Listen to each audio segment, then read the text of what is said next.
જ્યારે પ્રજ્વલિત કરી ત્યારથી એમાંથી નીકળતી જે રાખ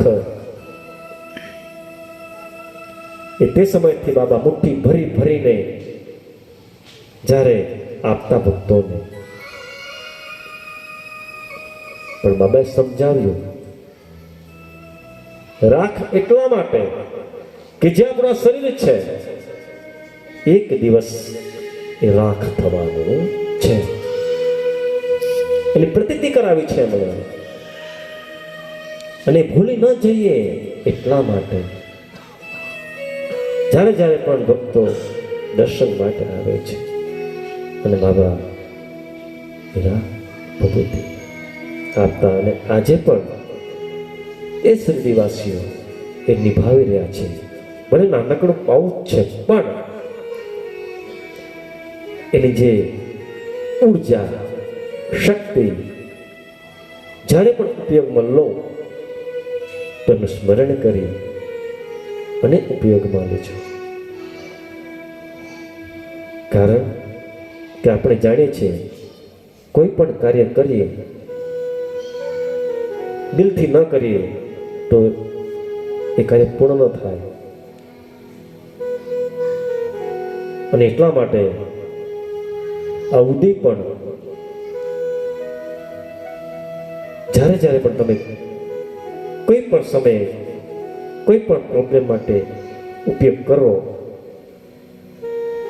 તો એ ધ્યાન રહે કે બાબાનું સ્મરણ હંમેશા થવું જોઈએ. જે રીતે એ દીકરી 5 વર્ષની કલાકે કલાકે જ્યારે ખેંચ આવે છે એ સાંઈ ચિત્રમાં છે. અને જે રીતે ઉદી પાણી સાથે મિક્સ કરીને જ્યારે એને પીવડાવવામાં આવે છે દરરોજ, અને કહેવાય ને કે ધીમે ધીમે એને અસર થતી હોય છે. અને જે ખેંચ આવે છે ને કલાકે કલાકે ધીમે ધીમે 5-6 કલાકે આવતા થાય.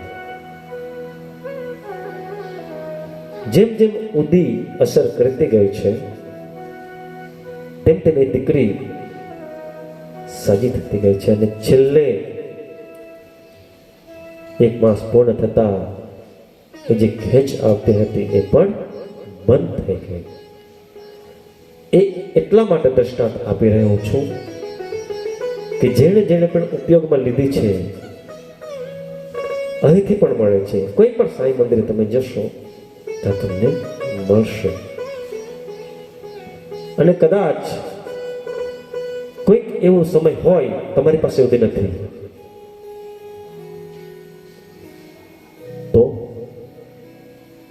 તો જ્યાં તમે છો એ ધૂળની રજ ધૂળ લઈ લો અને બાબાનું સ્મરણ કરો તો પણ એ એટલું જ અસર કરશે. જે સમયે આ ચરિત્રમાં છે કે જે ભક્તને જે વિંછી કરડ્યો હતો અને તે સમયે ઉદી ન મળી અને બાબાનું સ્મરણ કરી જ્યારે લગાવવામાં આવ્યું ત્યારે ચેત નીકળી ગઈ. અને એટલા માટે બાબા હંમેશા કહેતા,